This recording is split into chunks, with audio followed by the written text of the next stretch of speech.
विद्यार्थी मित्रांनो, या व्हिडिओमध्ये आपण समरूपता या प्रकरणामध्ये प्रमाणाचे मूलभूत प्रमेय हे बघणार आहोत.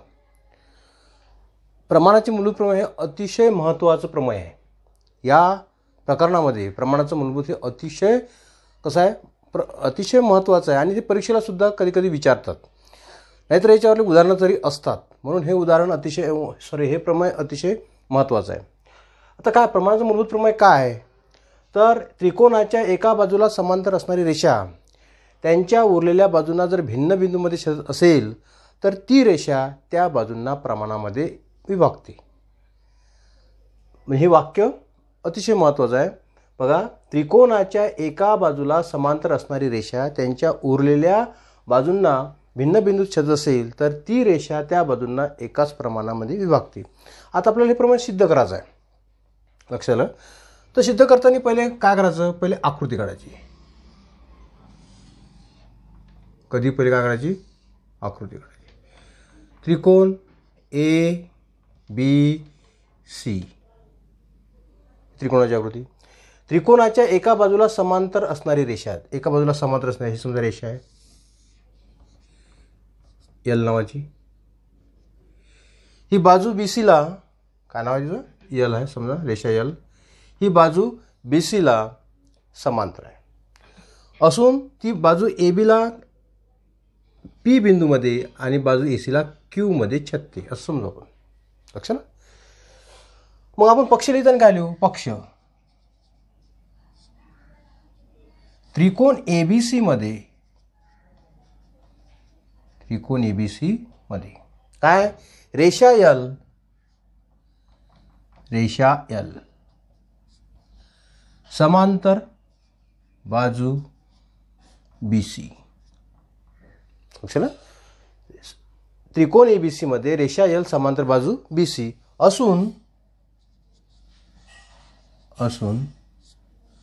रेषा L ती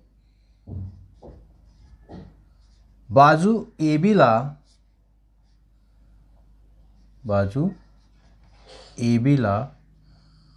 व बाजू AC ला अनुक्रमे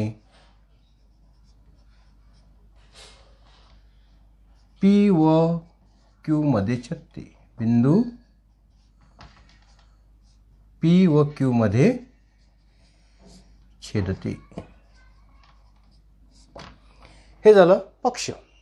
तर साध्य करा. काय साध्य करायचं आहे?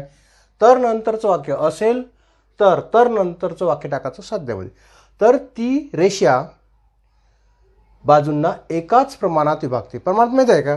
आता AB याचा अर्थ काय? SB बरोबर CD.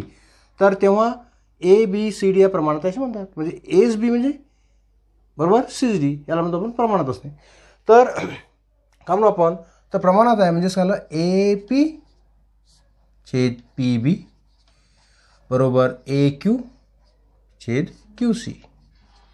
वर्गनवीमध्ये आपण प्रमाणात शिकलो. वर्गनवीमध्ये आहे ते. वर्गनवीमध्ये प्रमाणात ABCD या संख्या जर A छेद म्हणजे SB बरोबर CD असेल तर ABCD या संख्या कशा प्रमाणात आहे असे म्हणतात. तर अशा पद्धतीनं हे एकाच प्रमाणात आहे आपण दाखवत आहोत. सिद्धता. तर सिद्ध ठिकाणी आपण पहिले रचना करणार. काय रचना करणार? तर काय करू आपण? बिंदू P आणि C जोडू. लक्षात आलं? आणि बिंदू B आणि Q जोडू. म्हणजे PC आणि म्हणजे रेख PC आणि रेख BQ आपण जोडणार. रेख PC जोडा व रेख BC जोडा. BQ जोडा. जोडल्यानंतर हे दोन त्रिकोण घ्यायचे. इथं लिहू आपण रचना. काय? रचना रेख PC व रेख BQ काढा किंवा काढली.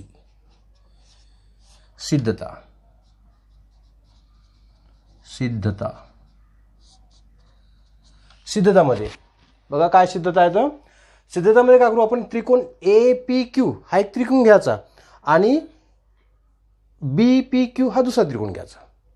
जोड्या बघा काय, त्रिकोण ए पी क्यू व त्रिकोण बी पी क्यू हे समान उंचीचे त्रिकोण आहे.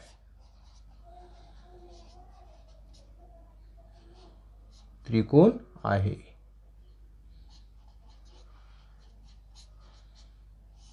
समान उंची त्रिकोण आहे. लक्ष ठेवा.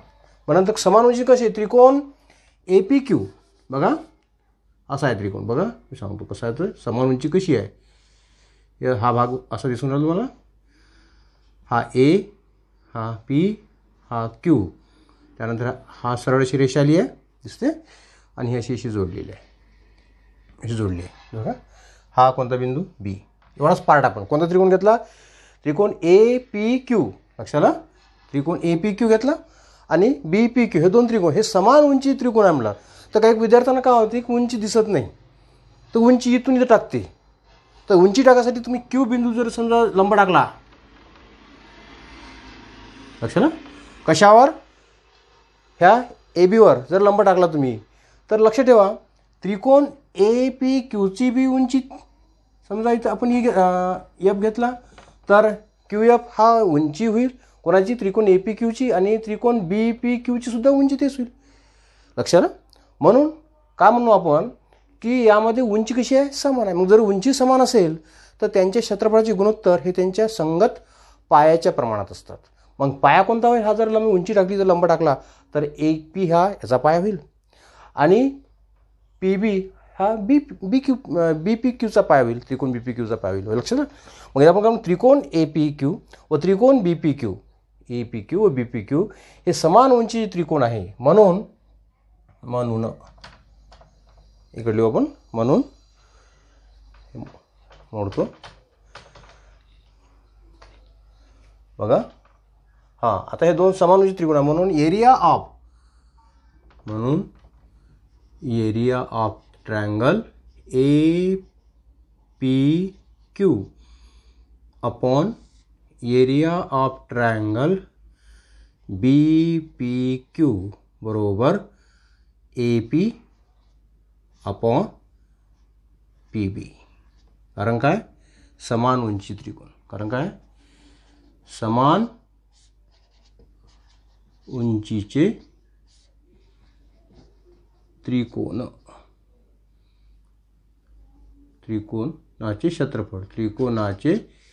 क्षेत्रफळ यांच्या संगत पायाच्या प्रमाणात असतात. आता हे एवढं वाक्य नाही लिहिलं तरी चालते, समान उंची त्रिकोण लिहिलं तरी चालते. लक्षात आलं, समान उंची त्रिकोण ते समान उंचीचे त्रिकोणाचे क्षेत्रफळ त्यांच्या संगत पायाच्या प्रमाणात असतात. एवढं वाक्य लिहायची गरज नाही, पण समान उंची लिहिलं तरी चालून जाईल. लक्षात आलं.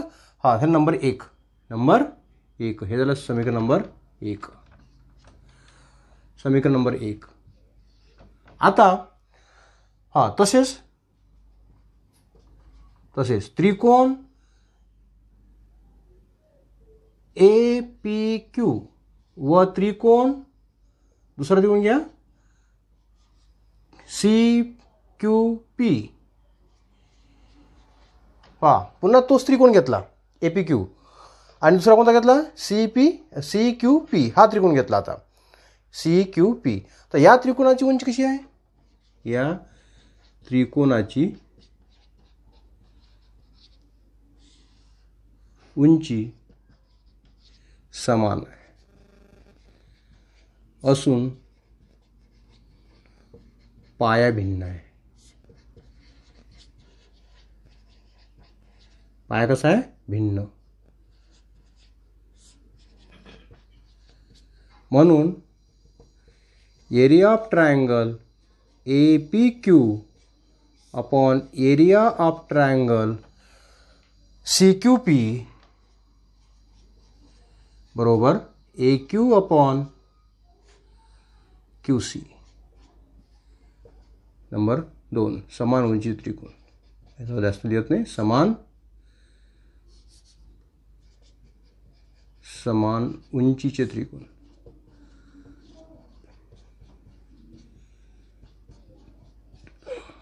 नंबर 2. नंबर 1 आणि नंबर 2 बघा, बघितलं. आता नंबर 1 आणि नंबर 2 जर समीकरण नंबर 1 समीकरण नंबर 2 जर मध्ये पाहिलं आपण, हे समीकरण नंबर 1 लक्षात, हे समीकरण नंबर कोण झालं 1. समीकरण नंबर 1 आणि समीकरण नंबर जर 2 पाहिलं तर डावी बाजू, कोणती बाजू, डावी बाजू बघा. डावी बाजूमध्ये तुम्हाला APQ इथं APQ इथं APQ आहे. फक्त फरक कुठं बोला, BPQ इथं आहे CPQ त्रिकोणाचं क्षेत्रफळ. तर हे दोन कसे आहे, समान आहे का ते आपण पहिले बघू, लक्षात. हां, आता हे दोन त्रिकोण पाहिले BPQ म्हणजे BPQ आणि CPQ, हे दोन्ही त्रिकोण एका म्हणजे रेषा L आणि बाजू BC या समांतर बाजूमध्ये स्थित आहे. त्यामुळे त्यांची उंची कशी आहे, समान आहे. आणि एवढंच नाही तर हे दोन्ही त्रिकोणाचा पाया कसा आहे, समान आहे. मग समान पाया आणि समान उंची असलेल्या त्रिकोणाचे क्षेत्रफळ कसे असतात, समान असतात. पाया कसा समान आहे बघा. मग आपण काय म्हणू, त्रिकोण BPQ व त्रिकोण CQP यांचा पाया कोणता आहे, PQ, समान असून किंवा सामायिक असून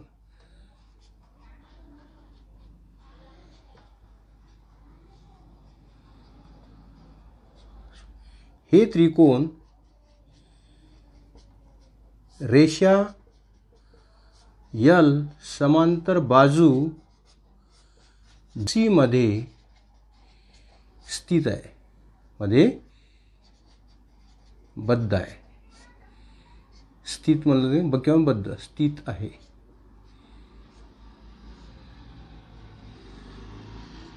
म्हणून त्यांची उंची समान आहे. हां, म्हणून एरिया ऑफ ट्रायंगल BPQ बरोबर area of triangle CQP.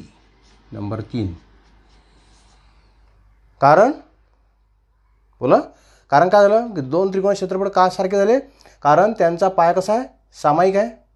PQ म्हणजे सारखा आहे असून रेषा L वर रेषा आणि हे दोन त्रिकोण, हे त्रिकोण रेषा L समांतर बाजू BC मध्ये कशा स्थित आहे.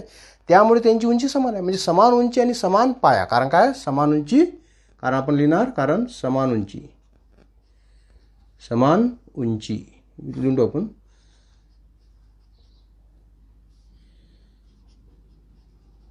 समान उंची व समान पाया.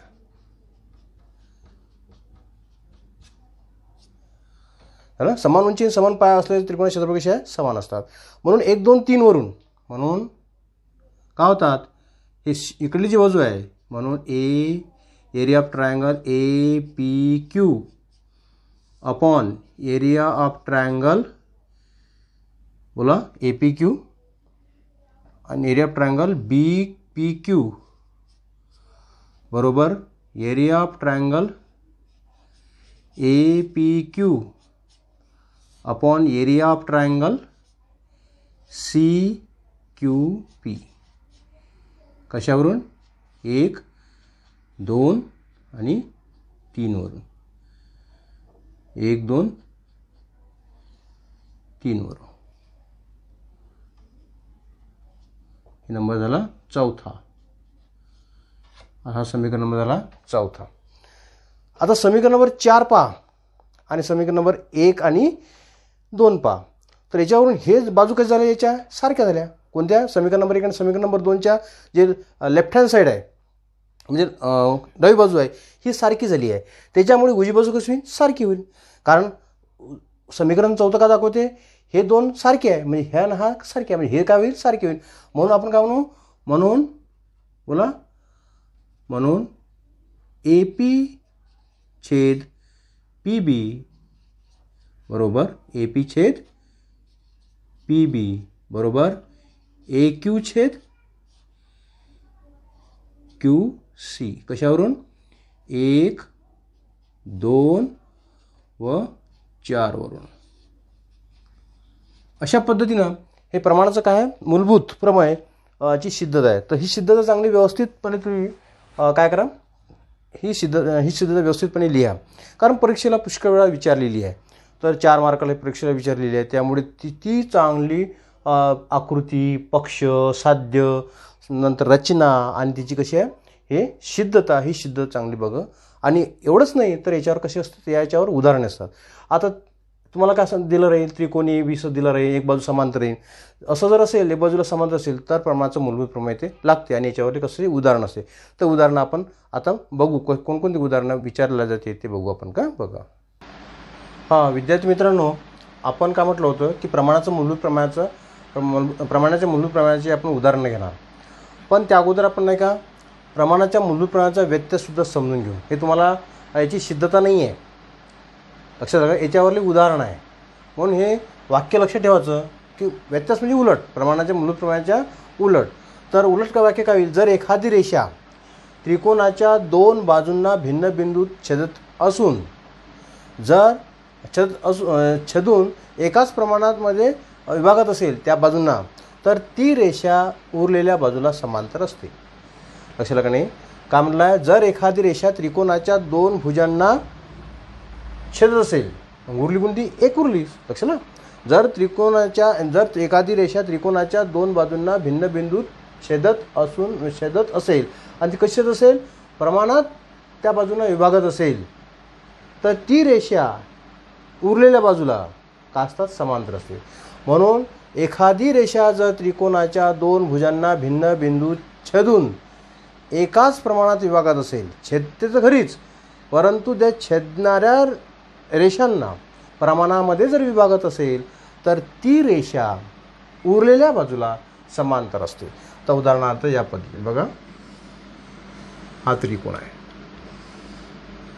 हा त्रिकोण तुम्हाला दिला ABC, हा एक त्रिकोण आहे. लक्षात आलं, हा त्रिकोण ABC हा दिल्यानंतर एखादी रेषा जर त्रिकोणाच्या 2 बाजूंना भिन्न बिंदूत छेदत असेल तर ही रेषा या बाजूंना छेदते. समजा रेषा L. लक्षात आलं, ही बाजू AB आणि बाजू BC ला अनुक्रमे P आणि Q बिंदूमध्ये छेदते असं समजू आपण. आता काय होते, आणि कशी असेल, प्रमाणाचे असेल आणि AP छेद PB बरोबर AQ छेद QC असेल, तर ती रेषा L ही बाजू BC ला कशी असते, समांतर असते. लक्षात आलं, म्हणजे आपण काय म्हणू, हां त्रिकोण ABC मध्ये रेषा L ही बाजू AB ला बिंदू P व बाजू AC ला बिंदू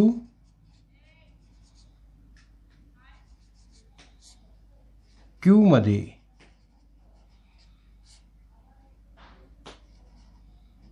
छेदते. आणि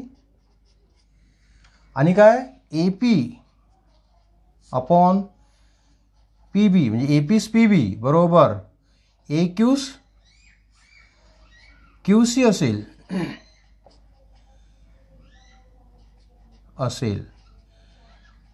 तर रेषा L असेल तर म्हणजे तरीत आपण, तर रेषा L समांतर बाजू